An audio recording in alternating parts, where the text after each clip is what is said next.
Force released a sexual abuse report just this past Wednesday, and it focused on how widespread sexual abuse is in our military. And what they found is that 11 basic training instructors have been charged with offenses ranging from inappropriate touching of female recruits to rape. 2 commanding officers have been removed and 6 more have received disciplinary action. 48 women, some as young as 17 or 18 years old, have come forward with stories of sexual misconduct. Now this is...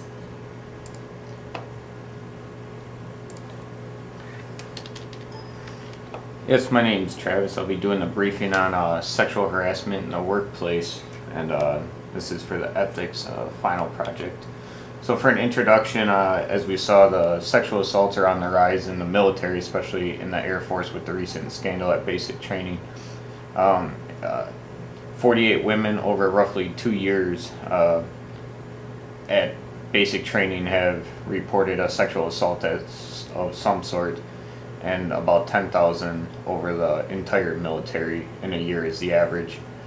The military as a whole is starting to transition from judgment calls from commanders and superiors into having knowledge experts that make the decision on what is and what isn't a harassment or assault case, and what the path will be. And these assaults and harassments range from top generals such as General Petraeus at the CIA having an affair down to the basic training instructors who were raping their trainees. And according to Master Sergeant Tomsovic, a bystander trainer here at Volk Field, it's estimated that 80% of assaults go untold, which when you look at that 10,000 that's reported, that's pretty drastic when you're going upwards of 100,000 assaults that occur each year. So examination of the problem and the various challenges. The problem of sexual assault is ongoing in the workplace, as we can see in the media and then with newspaper releases, and then especially in the military in recent terms. We've seen numerous generals, 3-4-star levels overseas that have had to step down due to some sort of sexual allegation, all the way down to the basic training scandal that happened in the Air Force here recently. The challenge the military currently faces is how to reduce the amount of these harassments and assaults, and they're taking the last couple of years to try and train the bystander to step in and prevent the crime before it actually happens.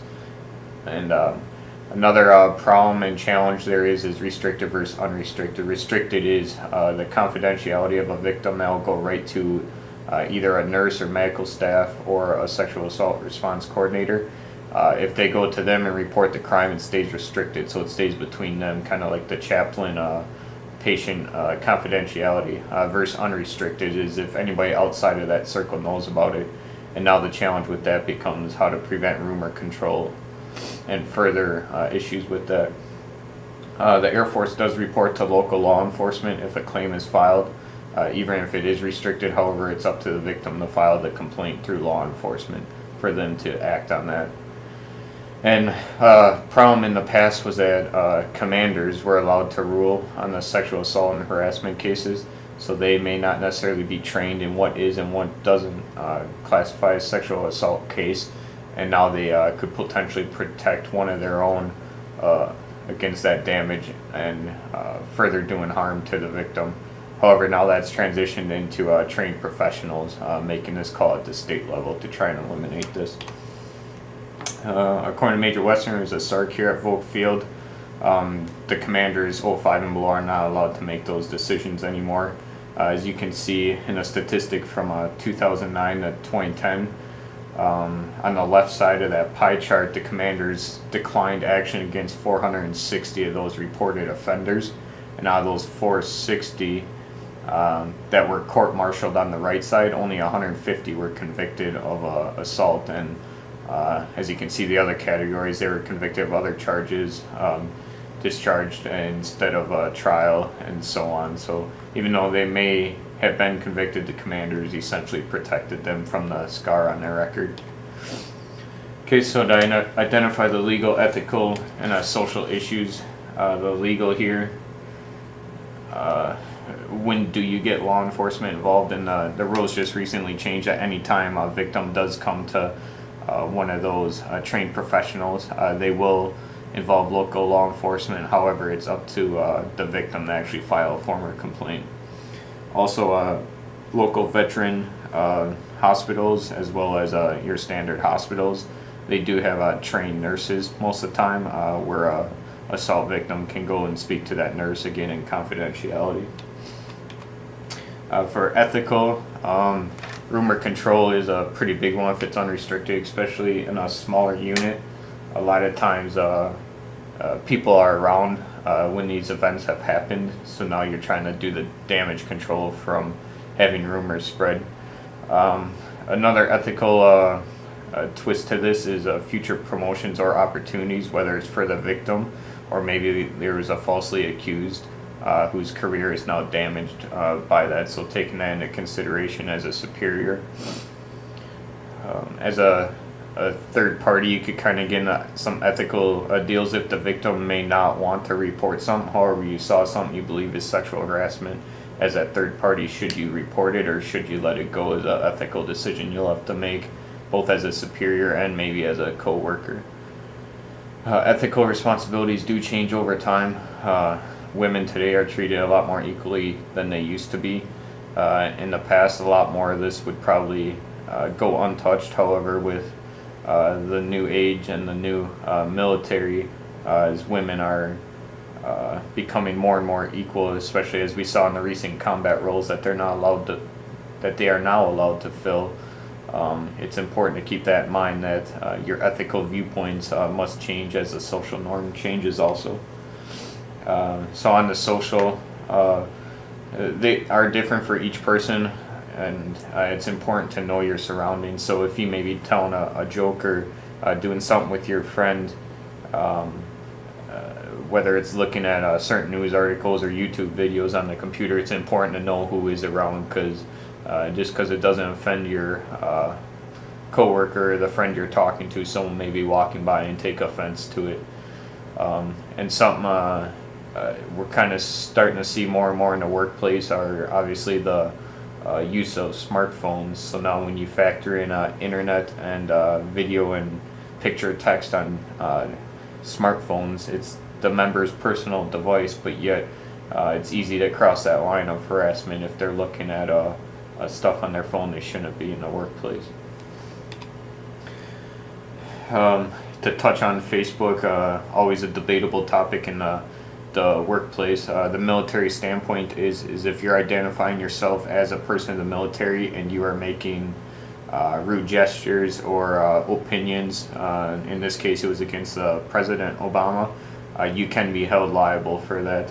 However, if it's your personal page, kind of on your personal time with no affiliation to the military, it's a pretty big gray area right now, but it will be a debatable topic in the future, most likely just because you are out in that public setting on the internet, and there's a lot of opinionated stuff that goes on and inappropriate stuff on Facebook. So I guess stay tuned for the social side and how Facebook affects sexual harassment in the workplace. For the evaluation of the challenging using an ethical framework to solve the problem, I use the Montana State University PEAS model. So they look at a problem, evidence, analysis, and a solution. So under problem, what do we need to solve, and what answers do I need? So if we kind of look at that third-party situation where should I or shouldn't I report harassment or assault I saw last night, someone may come to you or you may have seen it, but you don't know the whole story, so you definitely need to gather those facts. And that kind of rolls into evidence. What do I know and what do I need to know? So if I am going to file a complaint that could possibly be career ending, it's definitely important to gather all the facts before I go forward to make sure I'm not assuming or having hearsay in the situation. And then to analyze it, you definitely got to look at the legal rules, and if it's outside your realm, you'd want to get the help involved, and then you want to think about who's going to be affected. And then does your solution that you're thinking of, is that going to answer the problem?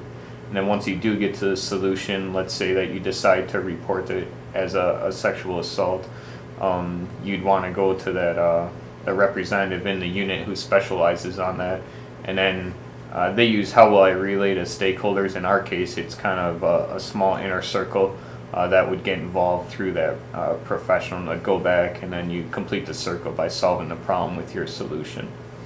And again, that was the PEAS model out of Montana State University. To relate this to Viterbo's core values, to contemplate, faith teaches you to treat others as you'd want to be treated, the golden rule. So by applying this core value, hopefully you'd mitigate any assaults or harassments that would happen in the work center. And then if you are a victim, you can always turn to faith for strength in the situation. For hospitality, again, treating everyone as an honored guest in the workplace, you'll just instill trust and respect into others, and that'll just kind of breed itself from there. And then hopefully as you pass along good deeds, those people pass along good deeds, and overall you're going to make a better work center. Integrity, also one of the Air Force's core values, doing the right thing even though no one is watching. So if you apply this to the situation at hand, being honest with yourself and others, you'll prevent these harassments and assaults from occurring, and hopefully prevent it as a bystander to have that integrity also. By being a good steward, you can step in and diffuse a situation. A lot of these harassments and assaults happen after hours, maybe with adult beverages in mind, so being that bystander who's just a little bit more responsible than the other guy, and then hopefully you can diffuse the situation before it becomes a career ending or before you have a victim. And then of course, if you do have a victim, you can help them through their difficult time. Service, by providing a sound service to coworkers, you can offer a harassment-free work area where members hopefully enjoy coming to work. And here at our local unit, we do enjoy coming to work. And the famous motto, we work hard and we play hard, so we just keep it professional. So in conclusion, what I've gained from this, kind of awareness from the statistics, going back to that 80% that goes unreported. So out of 10,000 crimes that are reported, you have about another 40,000 that go unreported. It is a growing problem, however, it is being addressed, and they're getting better suited personnel to make decisions both at the state and the federal level to hopefully keep the programs and the awareness programs running to future mitigate any issues. And then just following the core values, both of the Air Force and Viterbo throughout life, will just help me better myself as a person and create a better atmosphere for those around me. The sources, I did 2 interviews, one with Sexual Assault Response Coordinator, Major Jeannie Wesser, and then Sergeant Tomsovic. She's a bystander instructor here at Volk Field. And then also I referenced the Marine and the Facebook court case, and that was retrieved from NBCnews.com.